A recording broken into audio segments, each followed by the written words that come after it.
This is a photo of the SCF Primorier tanker at the port of Marcus Hook, Pennsylvania. The ship used to frequent American and European ports.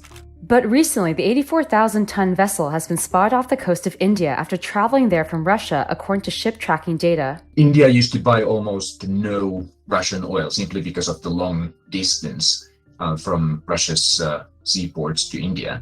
That changed after Moscow's invasion of Ukraine in February. We're banning all imports of Russian oil and gas and energy. After the West announced sanctions, an unprecedented amount of Russian oil has been heading to China, India, and other countries that have ramped up purchases at a discounted price. For Russia, that means more revenue than ever before, as much as $20 billion in average monthly oil sales this year compared to $14.6 billion last year. So here's how Russia's economy is getting help from oil trade with China and India. Before the war, the European Union was the largest consumer of Russian crude, spending the equivalent of more than $48 billion on it last year. A ban on almost 90% of all Russian oil imports by the end of the year.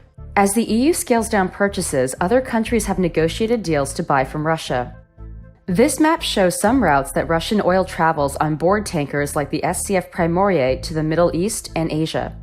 Because of the reluctance of the EU and other buyers to take Russian oil, it's selling at a discount. Lauri Milivirta is a lead analyst at the Finland-based Center for Research on Energy and Clean Air. The organization has been tracking Russian oil shipments since the invasion. You can get a barrel of Russian oil at about 30% less than other type of oil, and that's a big incentive to switch to using Russian oil when that's possible. For example, China, which had already been the largest single buyer of Russia's crude before the war, has ramped up imports. In August, China bought over 1 million barrels a day, almost doubling what it bought in February. While Beijing didn't openly support Moscow in its invasion of Ukraine, and commodity watchers say China is mostly buying this oil because of its low price, this business partnership has become very important for the Kremlin. Они стабильный, надежный партнер, и рынок колоссальный. And India has also become a huge market for Russia. In June, it had increased imports of Russian oil by more than 25-fold since the start of the war. And those imports were carried by tankers like this one in this satellite image captured off the coast of India. As an alternative buyer, India has been significant. It's the largest single increase in imports from Russia since the start of the war. The demand from China and India, along with high oil prices, have boosted Russia's energy sales, even if it exports slightly less oil overall. But it doesn't mean Moscow no longer needs the West.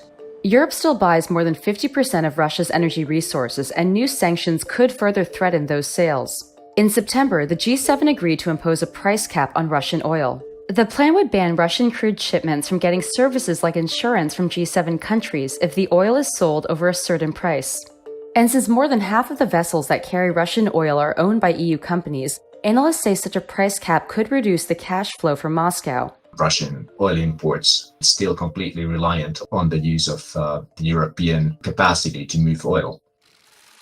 And if Europe really ends up imposing a full ban on Russian oil imports like it has proposed, higher demand in Asia is unlikely to compensate for the loss of Russia's biggest export market.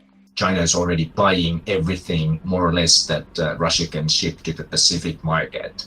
And India is buying less than 10% of the oil in total, so still dwarfed by Europe. Still, the strong demand for Russia's oil by some of the world's biggest economies has the potential to take the sting out of Western sanctions. And unless stronger measures are taken, this might mean more long-distance journeys for the SCF Primorier.